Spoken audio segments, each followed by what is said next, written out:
Hey, get inspired, everybody. Thank you so much for tuning in to another episode of Life Inspired.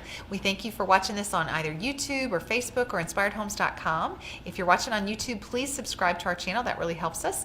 And if you're on Facebook, please like our Facebook page. That helps us too. And share this with whomever you think needs to hear this awesome story that we're about to tell. If you've never tuned in before, Life Inspired is about turning points. Life Inspired is about life was going along and then ...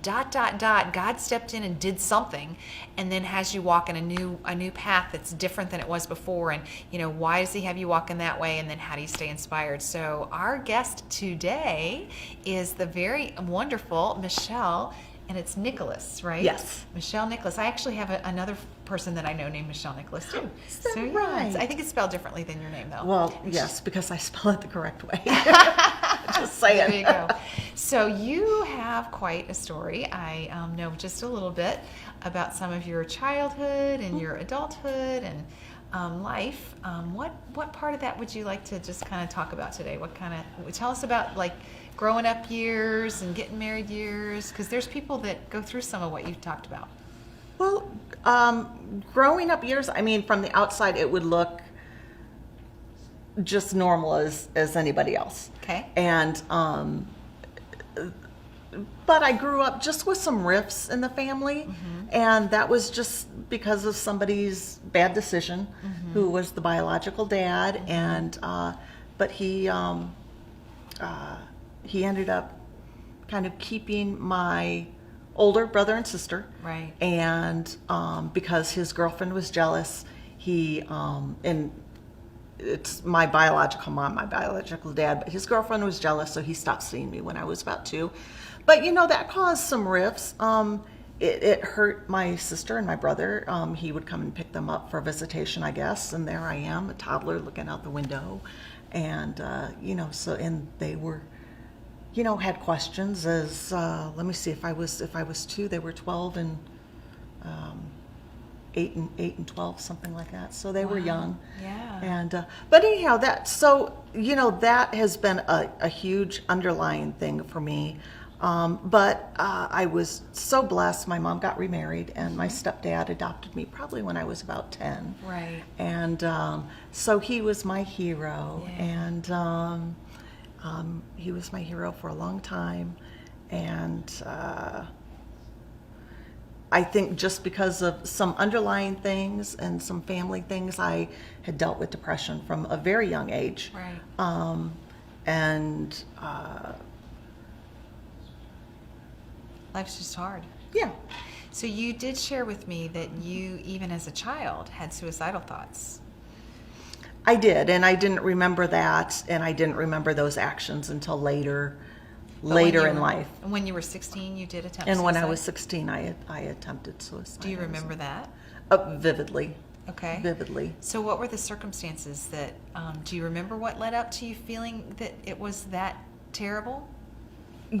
Well, I had battled depression for so long anyhow. Right. And then, just, so it was a boyfriend-girlfriend kind of thing. Okay. And then another family member got involved, saying, trying to support me, saying, "Oh, he's not good enough for you." And I kind of knew the truth, and so anyhow, it was just one huge horrible evening, and I just went, no, I'm no. done. And God said, "You're not done yet. You have to stick around." He did, and so then you got married, and then you had some children, and then the marriage ended. And so you're a Yes. single parent. I was a single parent for 13 years, and before that, and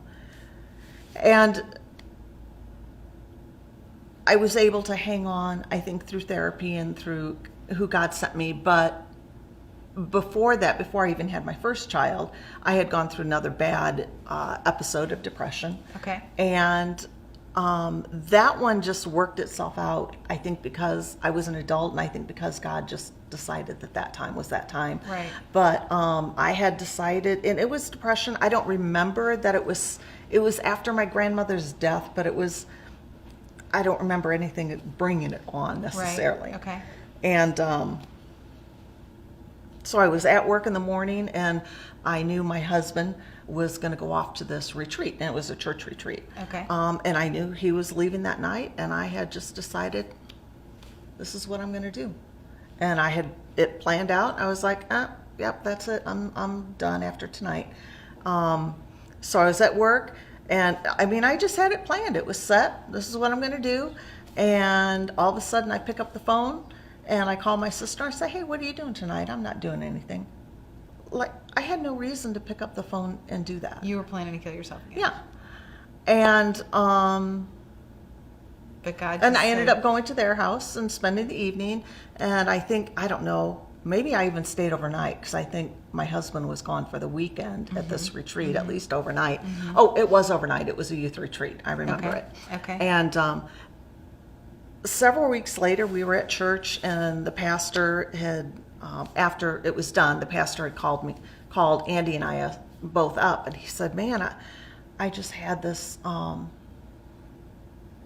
of intervention, or I'm not sure how he explained it, but this really strange thing happened to me that's never happened. And basically he was doing his morning prayers, his every day Right. thing during the week, and he all of a sudden was just so overwhelmed, and he said he fell to his knees crying and was just told to pray for me. And so we went back.